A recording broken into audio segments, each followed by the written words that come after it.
আজকে আমরা আবারও করতে চলেছি ম্যাগনেট ফিশিং। আর হ্যাঁ, এরকমই ম্যাগনেট ফিশিং করে আমি পুকুর থেকে আইফোন পেয়ে যাবো সেটা ভাবতে পারিনি। আর হ্যাঁ, আগের দিন ম্যাগনেট ফিশিং করে আমরা দামে কিছু তুলতে পারিনি, তার কারণ আমাদের ম্যাগনেটটা ভালো ছিল না। আর আজকে আমরা একটা বড় দামি ম্যাগনেট নিয়ে এসেছি, তার সাথে একটা বড় দড়ি। আর আমাদের এই ম্যাগনেটটা কিনতে পড়েছে প্রায় 200 টাকা। তো এই 200 টাকা তো আমাদের উসুল করতে হবে। তো আজকে আমরা ম্যাগনেট ফিশিং করবো আমাদের গ্রামের সমস্ত পুকুরে, তারপর সবচেয়ে শেষে ফেলবো নদীতে। তারপর গাইস দেখবো আমরা কি কি পেতে পারি।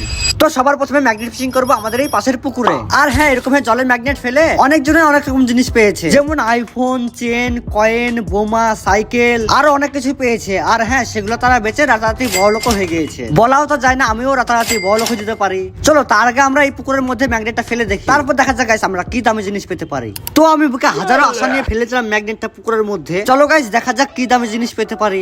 আচ্ছা, তারপর ম্যাগনেটটা ফেলার পর আস্তে আস্তে ম্যাগনেটটা জ্বলতে আনার পর দেখি গাইস প্রথম বেলায় তো কিছুই বাজেনি। তার জন্য আমরা একটু লোকেশনটা চেঞ্জ করে এখানে এসে ম্যাগনেটটা ফেলে দিলাম। তবে গাইস দেখাই যাক এখানে আমি কি দামি জিনিস পেতে পারি। তো এখানেও ম্যাগনেটের দড়িটা আস্তে আস্তে গুটে দেখলাম এখানেও কিছুই বাজেনি। তার জন্য আমরা এই পুকুরের এই সাইড থেকে একটু অন্য সাইডে চলে গেলাম, দিয়ে এখানে এসে ম্যাগনেটটা ছুঁড়ে ফেলে দিলাম।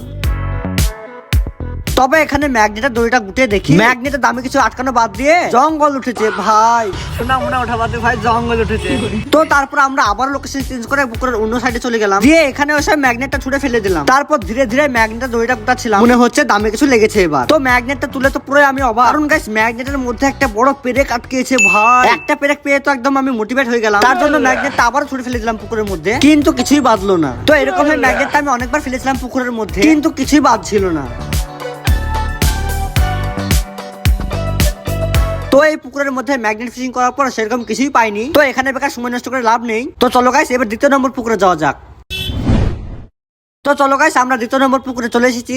চলো এবার ম্যাগনেটটা ফেলা যাক, তারপর দেখা যাক আমি কি কি জিনিস পেতে পারি। তো দ্বিতীয় নম্বর পুকুরটা এসে হাজার হাজার আশা নিয়ে ফেলে দিলাম ম্যাগনেটটা। তবে গাইস দেখা যাক এখানে আমি কি পেতে পারি। এখান থেকে ম্যাগনেটটা তুলে দেখি এখানেও গুল্লা কিছুই বাঁধেনি। তার জন্য আবার একটু সাইডটা চেঞ্জ করে এখানেও ম্যাগনেটটা ফেলে দিলাম। তবে এই জায়গাটাও কিছুই বাঁধলো না। তার জন্য আমরা এই জায়গাটা চলে আসলাম, কারণ এই জায়গাটায় সবাই স্নান করে, হয়তো এখানে কিছু দামি জিনিস পেয়ে যেতে পারি। তো তারপর আমি এখান থেকে যেমন ম্যাগনেটটা তুলি, ম্যাগনেটটা দেখি একটা সরু লোহার কুচি আটকে আছে। তো তারপর আবার সেখান থেকে আর একটু অন্য জায়গায় চলে যাই, দিয়ে সেখান থেকে আমরা আবার ম্যাগনেটটা ছুঁড়ে ফেলে দিই। তারপর আমরা আস্তে আস্তে করে দড়িটা গুটে দেখি একটা কয়েন আটকেছে, আর কয়েনটা হলো 1 টাকার কয়েন, তবু আবার শুরু কয়েন। তো সেখান থেকে সেই পুকুরের আবার অন্য লোকেশনে চলে আসলাম, দিয়ে এখানে এসে ম্যাগনেটটা ছুঁড়ে ফেলে দিলাম, কিন্তু কিছুই বাজছিল না। চলো গাইস এখানে বেশি টাইম লস করে লাভ নেই, চলো তৃতীয় নম্বর পুকুরে যাওয়া যাক।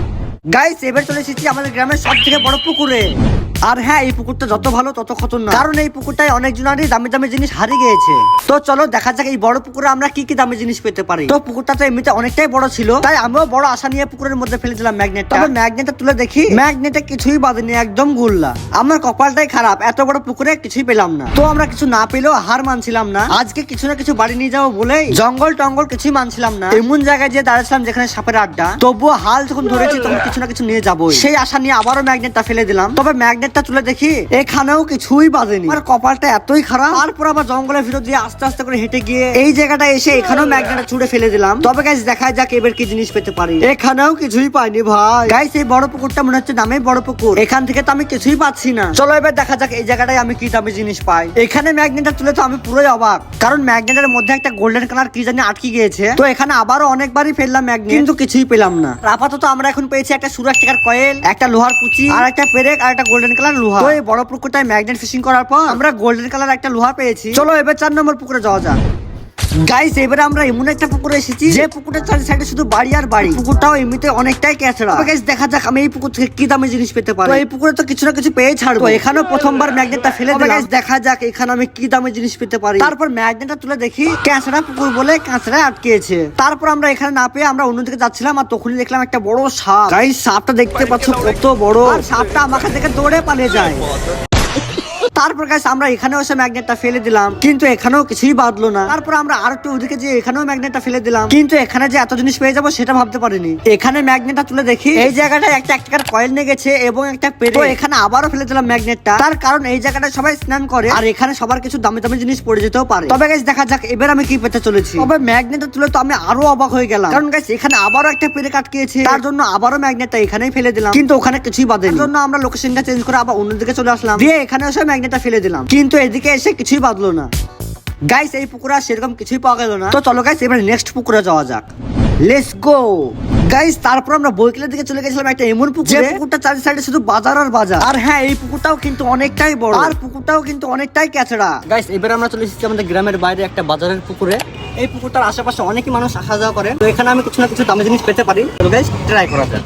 তো এখানে তো আমি অনেক আশা নিয়ে ম্যাগনেটটা ছুড়ে ফেলতে গেলাম, কিন্তু প্রথমে দড়িতে গিট লেগে গেল। তারপর গিট মিট ছাড়িয়ে ভালো করে সুন্দর ভাবে আমি ছুড়ে ফেলে দিলাম ম্যাগনেটটা। তবে গাইস দেখাই যাক কি দামি জিনিস পেতে পারি আমি। ভাই প্রথম বেলায় তো কিছুই উঠেনি, তার জন্য আবারও ফেলে দিলাম ম্যাগনেটটা। দ্বিতীয়বারও কিছুই উঠেনি, তার জন্য আমরা এখানে ম্যাগনেট না ফেলে একটু লোকেশনটা চেঞ্জ করে আমরা অন্যদিকে ফেলতে গেলাম, কিন্তু ম্যাগনেটটা ভালো করে পোষাচ্ছিলই না। তার জন্য আমি রাগ করে একদম গ্রিলের নিচ দিয়ে নেমে পড়লাম পুকুরের নিচে। গাইস এবার কিন্তু কিছু না কিছু পেতেই পারি, কারণ আমার ধৈর্যের বাঁধ একদম ভেঙে গেছে, আর আমিও ফুল কনফিডেন্স আছি যে কি না কি পেয়ে যেতে পারি দামি জিনিস। তবে ম্যাগনেটটা তুলে দেখি এখানেও ক্যাচড়া, আবারও ছুড়ে ফেলে দিলাম ম্যাগনেটটাকে। তবে তোমরা দেখতেই পাচ্ছ পুকুরটা কতটা ক্যাচড়া পুকুর বলে আবারও ক্যাচড়া উঠেছে, কালো ক্যাচড়া। আমার একদম কপালটাই খারাপ, ক্যাচড়া ছাড়া কিছুই উঠছে না। তারপর আবারও ফেলে দিলাম ম্যাগনেটটাকে, দিয়ে দেখলাম একটা কি জানি উঠেছে মোবাইলের মতো। তারপর আমি মোবাইল মনে করে খুশিতে একদম আত্মহারা হয়ে গিয়েছিলাম, তাই একদম দৌড়তে আমি চলে গেলাম উপরের দিকে। গাইস তারপর ক্যারে খুলে দেখি ভাই এটা একটা আইফোন। গাইস এটা কি আমি স্বপ্ন দেখছি?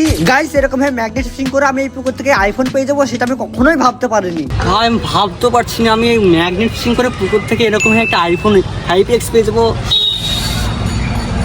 তোমরা থাকো, আমি আইফোনটা বেঁচে আসি। এত দামি একটা আইফোন পেয়েছি, এটা না বেচলে হয়? তবে গাইস আইফোনটা বিক্রি করে আমি কত টাকা পেলাম সেটা তোমরা আমি পরের ভিডিওতে জানিয়ে দেবো। তো তার জন্য তোমরা সবাই চ্যানেলটা সাবস্ক্রাইব করো।